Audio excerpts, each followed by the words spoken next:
저희가 2014년 12월 19일 날 네네. 그 당해산과 의원직 박탈 결정이 났고요. 네네. 그래서 바로 다음 달이죠. 며칠 후인 2015년 1월 4일 날 네. 행정법원에 그 국회의원 지위 확인 소송을 냈습니다. 네. 그러자 3일 만에 양승태 시하의 법원 행정처가 이 행정소송에 대한 검토 보고를 비밀 문건으로 네. 이렇게 작성을 한 건데요. 예, 여기 보시면 법률적 결론이 우선 나와 있습니다. 즉 헌재의 의원직 상실 결정은 권한 없는 결정이다. 그래서 의견 표명에 불과한 것이고 의원직 상실 결론도 현행 헌법 법률에 부합하지 않다. 이렇게 법적인 결론을 내립니다. 그 당시에 법적인 결론을 내렸다는 건가요? 예, 법원 행정처 내부에서는 2015년 1월 7일. 예. 그런데 실제로 이것을 각하하는 게 좋은지 기각하는 게 좋은지 인용하는 게 좋은지, 인용에서도 전면 인용과 부분 인용이 있는데 이 네 가지 경우를 검토해서 여기에 맞게끔 판결해야 된다. 이 법률적 판단이 아니라 이렇게 얘네들이 이제 이 비밀 문건을 만든 거예요. 네. 그렇게 해서 실제로 1심에서는 각하가 됐고 2심에서는 기각이 됐고 이제 대법원에 이제 올라와 있는 지금 이제 상태가 되는데, 요렇게 이제 하고 난 다음에 지금 이게 2015년도에 이렇게 해놓고 재판은 그렇게 결론을 딱 내버리고 의원직 상실로 가버렸다는 거잖아요. 이게 법원 내부 비밀 문서로 요번에 드러난 건가요? 그렇죠, 이번에 드러난 건데, 그러니까 그 의원직 상실은 헌재의 권한 없는 결정이기 때문에 의견 표명이 불가하다고 헌법과 법률에 대한 해석을 다 해놓고 난 다음에, 그런데 그거대로 재판을 하는 게 아니라 그 청와대의 관계도 살펴야 되고 법무부 관계도 봐야 되고 헌재와의 관계도 봐야 되고 그다음에 여론도 살펴야 되고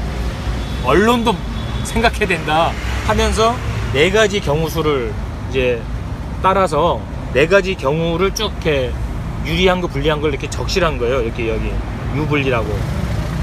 이 말이 안 되는 거네요. 아주 골 때리는 놈들이죠.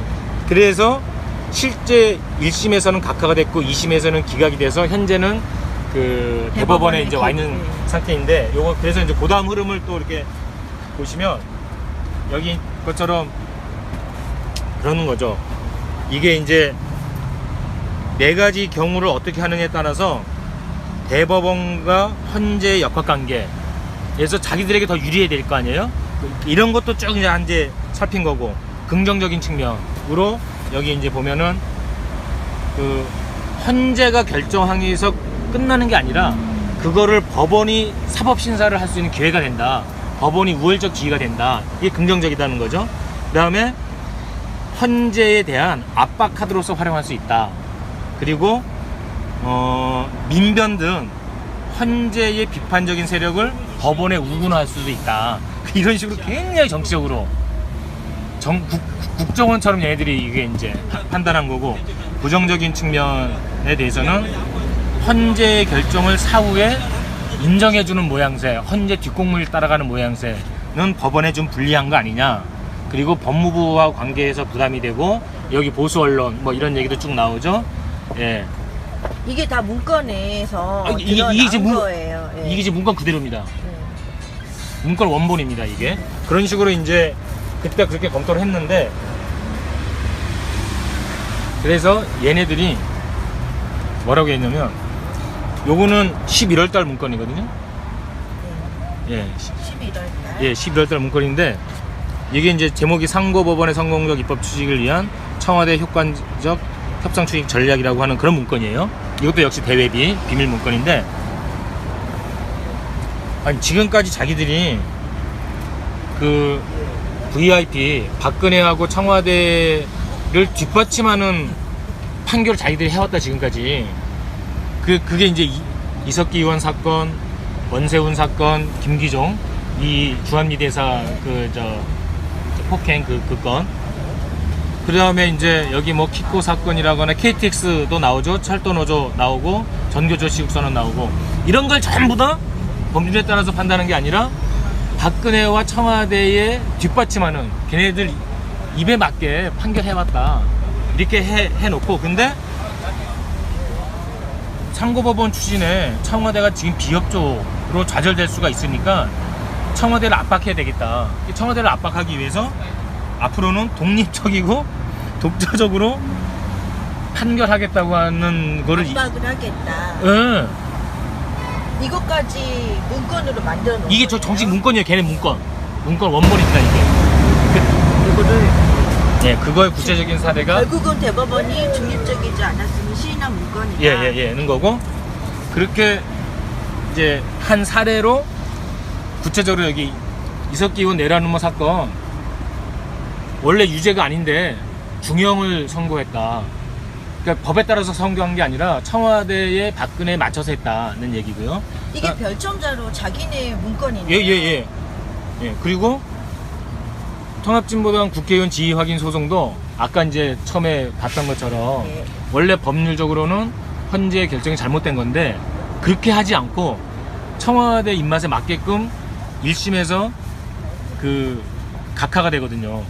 그러니까 이렇게 판결했다고 지금 이렇게 자기들 내부에서 밝히고 있는 거예요. 원세훈 사건. 원세훈 사건은 이제 봐준 거죠. 그죠?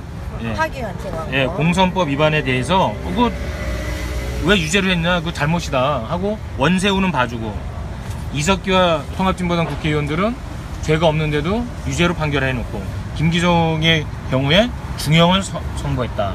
이렇게 재판을 기획하고 거래한 것을 명확하게 자기들 문건에 이렇게 나와 있는 거거든요. 그래서 저희들은 이제 이 문건이 KTX 정교조 등 쌍용차도 뭐 포함되어 있고, 뭐 콜텍 그 기타 만드는 노동조합 거기도 그렇고, 이게 사회적 약자를 오히려 짓밟으면서 국민의 기본권을 훼손한, 국민의 기본권을 지키라고 사법부가 법원이 존재하는 건데 오히려 그 반대 행위를, 범죄 행위를 자기들이 모의를 해서 저지른 거예요. 이석기 의원이 내란 음모가 아니라 이놈들이야말로 내란 음모고 내란 선동이고 그 실행한 놈들이라는 거 하는 거죠. 그래서 얘네들을 오히려 이제 처벌해야 된다. 그래서 사법 정의를 바로 세우자는 요구를 하는 그런 농성을 진행 중에 있는 겁니다.